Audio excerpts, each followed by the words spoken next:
the First Minister joins us now. First Minister, the poll shows you consistently behind. I appreciate that there can be different points made about polls, but what's not changing is the fact that women are not supporting you. Why is that? Well, polls showed us behind in the Scottish elections and the result was entirely different, John.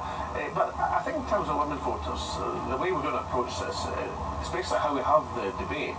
Let's have more of a conversation than a debate. I think the nature of the debate is important. And also what you're talking about. I mean, I was in South Edinburgh with Nicola today, a wonderful nursery. So let's prioritise some of the issues about the changes for the better that an independent Scotland could bring about, like a transformational case in nursery provision in Scotland. Is that what you can concretely offer to women of Scotland in an independent country? We'll be building that case because we think it's good for society. It's good for the economy as well, incidentally, allowing more women to get back into the workplace. But it's one of the issues. I mean, how can we spend money on Trident nuclear submarines or kids' education and nursery education? Let's have bairns rather than bombs in an independent Scotland. But that argument's been out there. It doesn't seem to be penetrating yet. Well, I'm not sure about that. I think this conversation is very much to be had. I think the public are just engaging with the excitement of this wonderful opportunity we have in a year's time in Scotland. I think there's lots of time. Somebody once said a week was a long time in politics.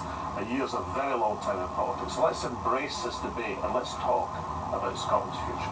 Still not getting through to the more affluent Scots. Does that suggest that the economic argument is not being won? Well, it's quite interesting. Even our leading opponent, David Cameron, the Prime Minister, has conceded. He says, oh yes, Scotland could be an independent, prosperous nation. Look at the other successful small nations. So I think the more we get across that that point is now agreed, then we can start talking to people about how a socially just society is something which obviously poorer people are interested in, but affluent people in Scotland, the well-off in society, they know they want to live in a Scotland which is economically prosperous, certainly, but they also want to live in a just society. So let's have Scotland together, seeing the opportunity of the vote in a year's time. But arguably these, as I say, these cases have been presented, but you would argue that Scotland would be economically better off.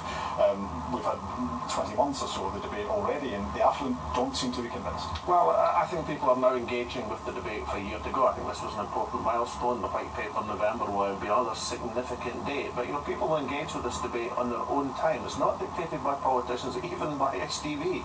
It's dictated by the people themselves. All of the evidence indicates, as people hear the arguments, particularly in a conversational tone, then they move towards a yes vote. So we'll be working our very hardest to get across these arguments and to do it in a way which talks positively about the future of our country. A busy year ahead. First Minister, thank you. I look forward to it. Thank you.